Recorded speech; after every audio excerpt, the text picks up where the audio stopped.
Shalom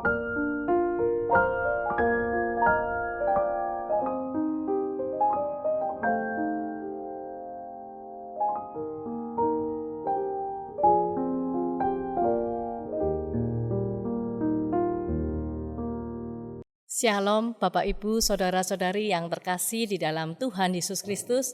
Selamat berjumpa kembali dalam ibadah malam Natal 24 Desember 2020. Puji Tuhan kita semua dapat berjumpa kembali dalam ibadah online dalam keadaan sehat dan bersukacita. Marilah kita mempersiapkan diri kita masing-masing dengan membuka hati dan pikiran sehingga kita dapat beribadah dengan hati penuh rasa syukur, bersukacita, dan bersemangat. Sebelumnya, marilah kita mengambil saat teduh sejenak.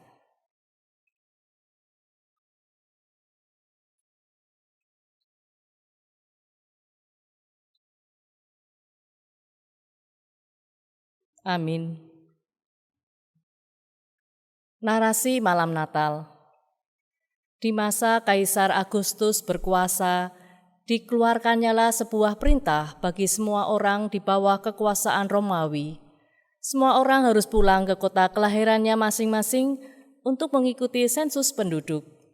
Maka Yusuf memberitahukan berita itu kepada Maria. Segera keduanya mempersiapkan diri untuk sebuah perjalanan jauh. Yusuf dan Maria istrinya itu berangkat dari Nazaret menuju Bethlehem, kota Daud. Pengenapan janji Allah pun mulai semakin nampak, sebab ada tertulis, "Tetapi engkau, hai Bethlehem Efrata, hai yang terkecil di antara kaum-kaum Yehuda, daripadamu akan bangkit bagiku seorang yang akan memerintah Israel, yang permulaannya sudah sejak purbakala, sejak dahulu kala."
Saudara yang dikasihi Tuhan, ibadah malam Natal ini kita adakan dengan pengakuan bahwa kasih setia dan kemurahan hati Allah senantiasa menyertai persekutuan kita.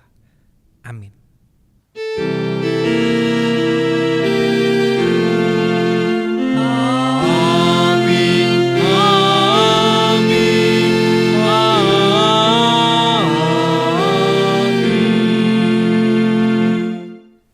Perjalanan menuju Bethlehem itu sangat berat dan melelahkan bagi Maria, sebab sesungguhnya dia sedang hamil tua.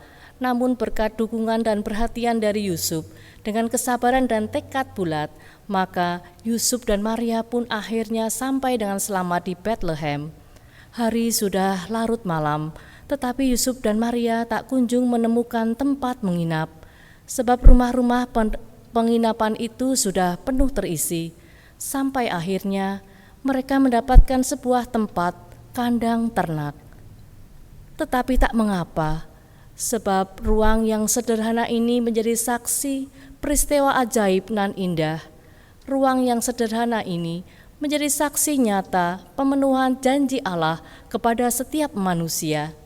Ruang sederhana ini menerima kehadiran cinta kasih Allah di dalam dunia, Immanuel, Sang Kristus.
Saudara, marilah kita memohon pimpinan Tuhan sebelum kita menyambut firman-Nya dengan berdoa bersama-sama. Mari kita berdoa. Tuhan, kami merindukan disapa oleh firman-Mu pada saat yang penuh bahagia ini, pada malam Natal ini. Hadirlah ya Tuhan melalui firman yang kami dengarkan, firman yang kami baca, firman yang kami hendak renungkan bersama-sama. Kami memohon Roh Kudus supaya membukakan mata hati dan pikiran kami, supaya firman-Mu boleh hadir, bertumbuh di dalam setiap kami, dan berbuah yang baik. Terima kasih ya Bapa. Di dalam nama Tuhan kami, Tuhan Yesus Kristus, kami berdoa. Amin. Saudara yang dikasihi Tuhan, marilah kita membaca Injil dari Lukas pasalnya yang kedua, ayatnya yang pertama sampai yang ke-20.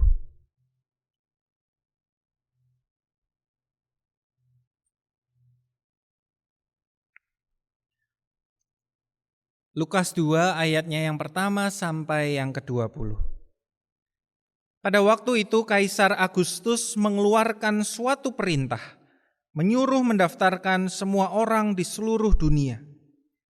Inilah pendaftaran yang pertama kali diadakan sewaktu Kirenius menjadi wali negeri di Syria. Maka pergilah semua orang mendaftarkan diri masing-masing di kotanya sendiri. Demikian juga Yusuf pergi dari kota Nazaret di Galilea ke Yudea, ke kota Daud yang bernama Betlehem, karena ia berasal dari keluarga dan keturunan Daud, supaya didaftarkan bersama-sama dengan Maria, tunangannya yang sedang mengandung. Ketika mereka di situ, tibalah waktunya bagi Maria untuk bersalin, dan ia melahirkan seorang anak laki-laki, anaknya yang sulung, lalu dibungkusnya dengan lampin dan dibaringkannya di dalam palungan, karena tidak ada tempat bagi mereka di rumah penginapan. Di daerah itu ada gembala-gembala yang tinggal di padang menjaga kawanan ternak mereka pada waktu malam. Tiba-tiba berdirilah seorang malaikat Tuhan di dekat mereka, dan kemuliaan Tuhan bersinar meliputi mereka, dan mereka sangat ketakutan.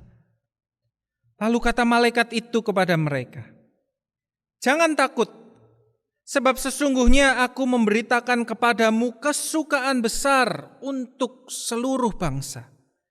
Hari ini telah lahir bagimu juru selamat, yaitu Kristus Tuhan di kota Daud. Dan inilah tandanya bagimu, kamu akan menjumpai seorang bayi dibungkus dengan lampin dan terbaring di dalam palungan." Dan tiba-tiba tampaklah bersama-sama dengan malaikat itu sejumlah besar bala tentara sorga yang memuji Allah, katanya, "Kemuliaan bagi Allah di tempat yang maha tinggi, dan damai sejahtera di bumi di antara manusia yang berkenan kepadanya." Setelah malaikat-malaikat itu meninggalkan mereka dan kembali ke sorga, gembala-gembala itu berkata seorang kepada yang lain, "Marilah kita pergi ke Betlehem untuk melihat apa yang terjadi di sana, seperti yang diberitahukan Tuhan kepada kita." Lalu mereka cepat-cepat berangkat dan menjumpai Maria dan Yusuf dan bayi itu yang sedang terbaring di dalam palungan. Dan ketika mereka melihatnya, mereka memberitahukan apa yang telah dikatakan kepada mereka tentang anak itu. Dan semua orang yang mendengarnya heran tentang apa yang dikatakan gembala-gembala itu kepada mereka. Tetapi Maria menyimpan segala perkara itu di dalam hatinya dan merenungkannya. Maka kembalilah gembala-gembala itu sambil memuji dan memuliakan Allah karena segala sesuatu yang mereka dengar dan mereka lihat, semuanya sesuai dengan apa yang telah dikatakan kepada mereka. Sedemikian jauh pembacaan Injil Tuhan. Yang berbahagia adalah setiap kita yang mendengarkannya dan memeliharanya di dalam kehidupan kita. Haleluya.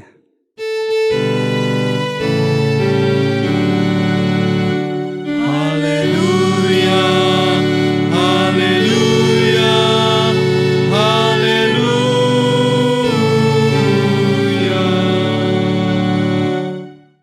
Saudaraku, kita memasuki masa Natal tentu mulai senang bersenandung dengan lagu-lagu Natal. Ya, kemarin saya menyenandungkan satu lagu yang dalam tanda petik menjadi kewajiban di malam Natal. Nanti kita juga akan nyanyikan bersama-sama, yaitu Malam Kudus. Nah, saya kemarin merenungkan sepenggal liriknya yang berbunyi demikian. Malam kudus, sunyi senyap, dunia terlelap. Suatu lirik yang begitu teduh dan tenang. Ketika kita pertama mendengar atau bahkan berpuluh kali setelah mendengarnya, ada nuansa kesakralan yang terpancar, tergambarkan melalui lirik ini. Lirik yang mencoba menangkap secara indah kelahiran Sang Raja Damai. Tetapi saudara-saudara, kemarin ketika saya merenungkan lirik ini, ada satu sisi lain yang tergambar juga melalui lirik tersebut. Dikatakan malam itu sunyi senyap dan dunia terlelap. Ini menggambarkan betapa malam itu menjadi sebuah malam yang bagi semua orang, bagi sebagian besar orang, malam yang biasa saja. Malam kelahiran Yesus bukanlah sebuah peristiwa yang heboh, malam yang biasa saja. Tidak ada kemeriahan atau hingar-bingar perayaan, biasa saja. Tidak ada pesta, makanan, tarian, nyanyian-nyanyian yang heboh. Malam itu biasa saja. Kalau kita membayangkan di zaman sekarang, tidak ada orang yang pasang story atau pasang status atau ada postingan-postingan yang viral tentang kelahirannya. Tidak ada, biasa saja. Tidak ada tayangan live langsung menyiarkan detik-detik menjelang atau seputar kelahiran Yesus. Biasa saja. Malam itu rakyat jelata di rumah masing-masing, imam-imam di bait Allah, dan raja dan bangsawan di istana masing-masing, mereka mengakhiri hari itu dengan tidur seperti biasa. Hanya satu hari lagi yang berlalu dan dijalani, biasa saja. Bahkan bagi penduduk Bethlehem pun, kota di mana Yesus dilahirkan, kelahiran Yesus mungkin hanyalah sebuah ketidakberuntungan seorang gadis belia yang terpaksa melahirkan dan membaringkan putra sulungnya di kandang hewan karena tidak ada tempat.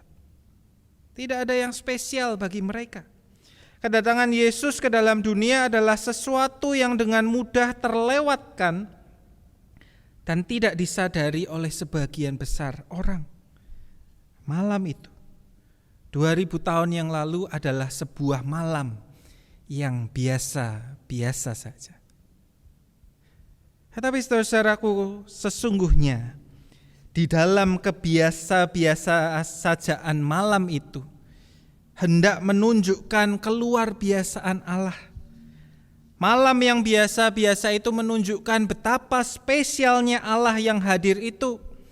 Sebab sang raja ini hadir membawa kerajaan yang sungsang, kerajaan dengan nilai dan cara yang berbeda dari biasanya. Dalam dunia di mana raja-raja mencari penghormatan dan perhatian penuh, memamerkan kekuasaannya, kita membaca bagaimana Kaisar Agustus memaksa semua orang di wilayah kekuasaan Romawi yang besar itu untuk pulang, untuk pergi ke kotanya masing-masing mendaftarkan diri, supaya dia bisa melihat, membanggakan kerajaannya yang besar. Suatu hal yang begitu sulit di zaman dahulu. Zaman sekarang aja sensus itu sulit, apalagi zaman dulu orang harus pergi, pulang, merantau. Tapi raja tidak peduli, dia memamerkan kuasa dan kekuatannya. Tetapi di sini kita melihat Allah yang jauh lebih mulia, Allah yang jauh lebih berkuasa memilih hadir dalam kesederhanaan dan kebersahajaan, tanpa perlu perayaan, tanpa perlu dielu-elukan semua orang. Dia membiarkan kehadirannya berlalu dalam keteduhan dan tidur yang damai bagi semua orang. Yesus dalam kebersahajaan kelahirannya sesungguhnya menandakan betapa spesialnya kerajaan Allah. Sebuah kerajaan, sebuah nilai kepemimpinan, keberajaan yang melayani dan mengasihi terlebih dahulu. Yang tidak mencari hormat, melainkan memilih memberikan hormat. Bahkan merangkul semua orang, termasuk mereka yang tersisihkan, terabaikan, dan terpinggirkan. Maka dari itu saudara-saudara, itulah mengapa Kalau malam hari itu ada orang yang melihat malam itu tidak sebagai malam yang biasa-biasa saja. Orang-orang itu adalah para gembala. Merekalah yang menerima kehormatan tertinggi. Merekalah yang menerima pesan malaikat dan mendengarkan paduan suaranya. Tidak terbayangkan betapa indahnya paduan suara makhluk-makhluk sorgawi. Gembala ini adalah orang-orang kaum yang terpinggirkan, kaum yang dipandang tidak layak, kaum yang dipandang begitu jauh dari Tuhan oleh masyarakat. Mereka dicap tidak beriman, mereka dicap sebagai orang-orang yang tidak saleh, sehingga mereka ditempatkan di derajat terendah masyarakat Yahudi, bersama selevel dengan pemungut cukai dan pelacur-pelacur. Tetapi malam itu berbeda bagi mereka. Malam itu tidak biasa saja bagi mereka. Malam itu menjadi sebuah malam yang spesial. Mereka yang biasanya ketinggalan berita sebab hidupnya terpaksa jauh dari kota, tinggal di padang bersama kawanan ternak mereka. Kini mereka menjadi penerima pertama kabar sukacita besar bagi seluruh bangsa. Sungguh sebuah pemutarbalikan yang luar biasa. Allah menyatakan kehadirannya di dunia pertama-tama bukan kepada pemerintah dan penguasa, bukan kepada rohaniawan dan orang-orang yang hidupnya saleh, melainkan kepada orang-orang kecil, bahkan lebih dari orang-orang kecil. Mereka adalah sampah masyarakat Yahudi. Saudaraku, dalam penyataan di padang Efrata, Allah menunjukkan bahwa tidak ada seorang pun yang tidak akan dirangkul. Tidak ada seorang pun yang akan terlewatkan. Kesukaan besar untuk seluruh bangsa, bukan sekedar slogan cantik atau janji-janji manis seorang pemimpin, melainkan sebuah realita pasti dari Sang Raja Damai. Realita yang disaksikan dan dirasakan gembala-gembala pada malam itu, saat mereka berlari menuju Bethlehem dan berjumpa dengan Sang Raja Damai. Dan sukacita itu pula lah yang mereka bagikan kepada semua orang yang mereka jumpai, kepada orang-orang yang hidup bersama dengan mereka. Ketika mereka pulang dari tempat itu, mereka bernyanyi memuliakan Tuhan, sebab semuanya terjadi seperti yang diberitakan kepada mereka. Saudaraku yang dikasihi Tuhan, biarlah kisah hari ini menjadi pengingat bagi kita semua. Siapapun kita, di dalam situasi hidup dan situasi hati macam apapun, senang, sedih, sendirian, merasa kurang, merasa di puncak yang baik, merasa dalam kesuksesan, merasa dalam keterpurukan, apapun situasi kita, di tempat yang tinggi ataupun di tempat yang rendah, sesungguhnya Sang Raja Damai datang dan mengundang kita untuk turut serta dalam kerajaan damai-Nya. Kita diundang untuk memasuki hidup damai sejahtera di tengah-tengah kerajaan-Nya, di dalam kekuasaan-Nya. Kita tidak perlu ragu, kita tidak perlu gelisah, kita tidak perlu takut akan ditolak. Karena kalau sampah-sampah masyarakat pun dikasihi Tuhan, menjadi bukti, menjadi saksi-saksi pertama yang dipilih Tuhan. Siapakah kita?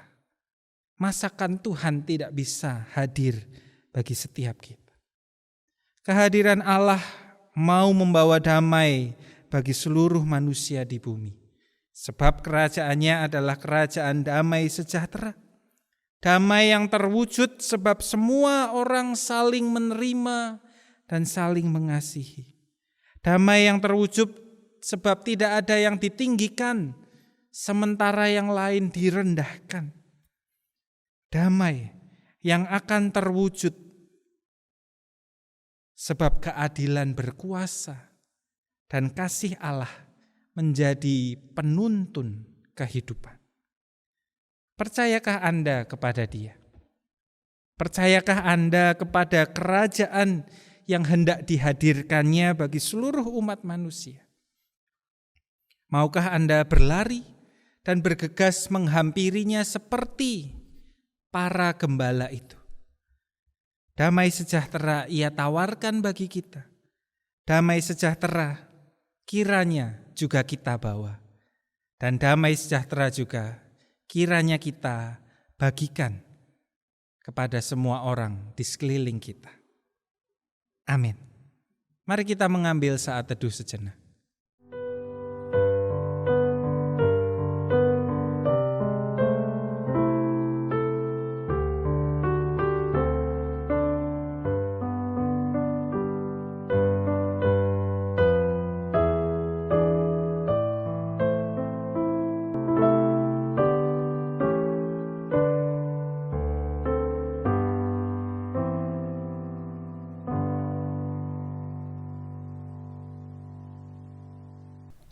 Marilah saat ini kita bersama mengikrarkan pengakuan iman kita sesuai dengan pengakuan iman rasuli yang berbunyi demikian.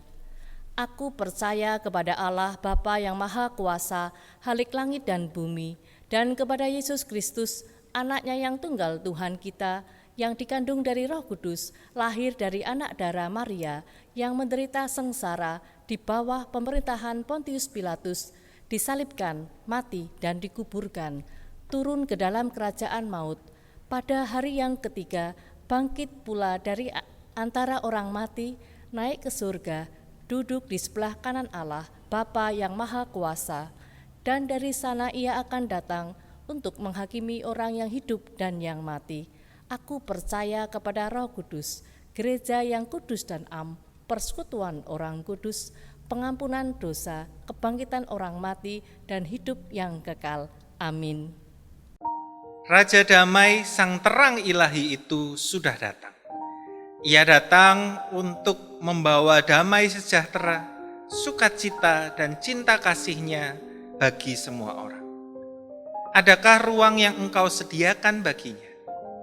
Adakah tempat di hatimu yang engkau bukakan supaya sinarnya memancar dan menghangatkan dirimu? Jika engkau sungguh rindu menyambut kehadirannya, maka nyalakanlah lilin-lilinmu sebagai simbol Kristus yang telah hadir dan kembali hadir di dalam hidupmu.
Kurnia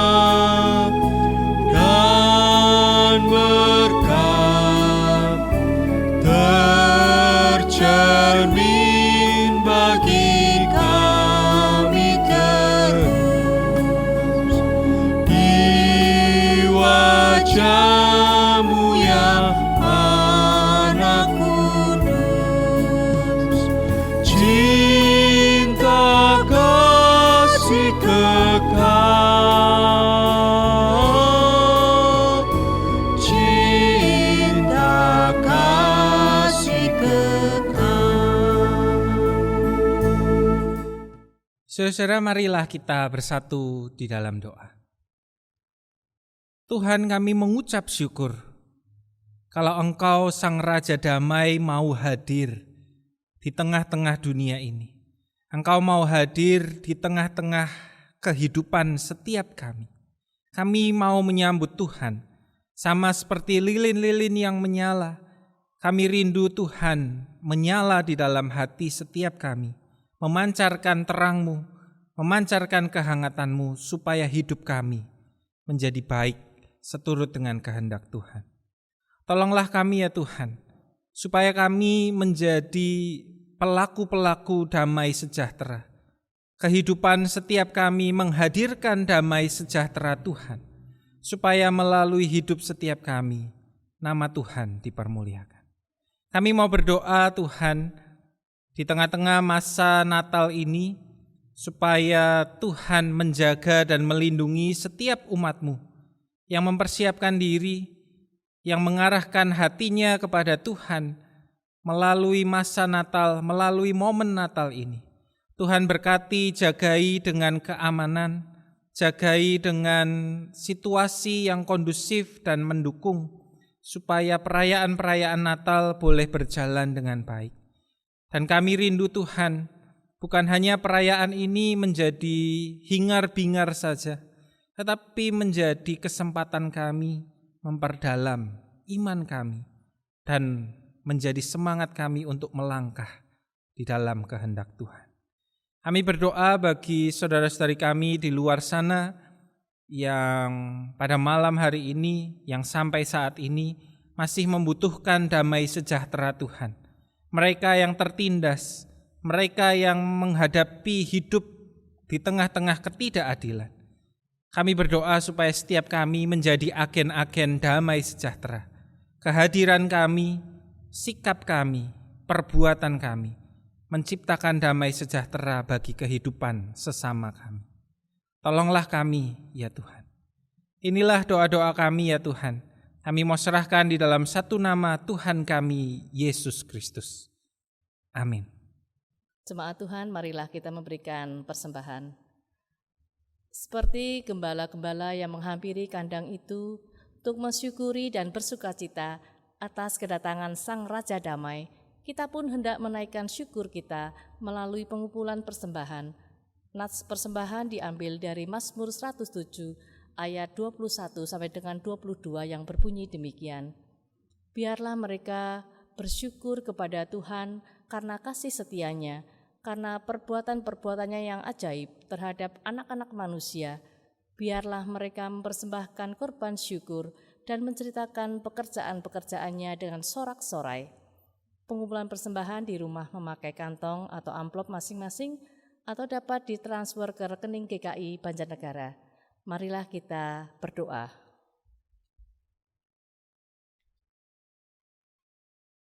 Kami datang kepadamu ya Bapa, mengucap syukur kepadamu bahwa Sang Kristus Juru Selamat kami telah hadir bagi kami. Itu adalah merupakan berkat karunia yang terindah bagi kami semua. Engkau juga selalu menyertai dan memimpin setiap langkah kehidupan kami, memberkati segala usaha pekerjaan kami.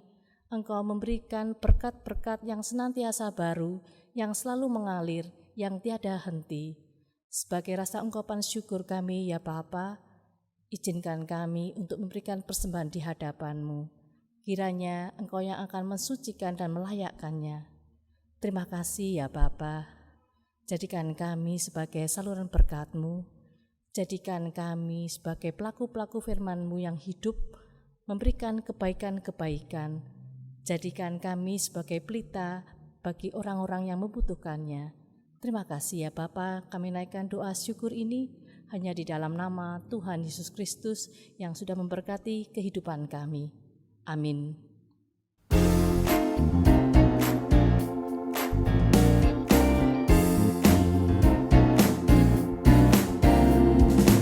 Selamat, selamat datang Yesus Tuhanku, jauh dari surga tinggi kunjunganmu. Selamat datang Tuhanku ke dalam dunia, damai yang kau bawa tiada taranya. Salam, salam. Kyrie eleison, Tuhan tolonglah, semoga kidung kami tak bercela. Bundamu Maria diberi karunia, melahirkan di kau kudus dan mulia. Salam, salam. Nyanyian malaikat nyaring bergema, gembala mendengarnya di Efrata. Kristus sudah lahir, hai percaya kabarku, dalam kandang domba kau dapat bertemu. Salam, salam. Saudara dikasih Tuhan, arahkanlah hatimu kepada Tuhan dan teruslah menjadi saksi kasih-Nya di dalam setiap langkah kehidupanmu. Kini terimalah berkat dari Tuhan. Tuhan menaungi kita pada waktu siang dan melindungi kita pada waktu malam. Tuhan memeluk kita dalam cinta kasih dan anugerah karunia-Nya. Tuhan mengenyangkan kita dengan kebaikan dan kemurahan-Nya. Amin.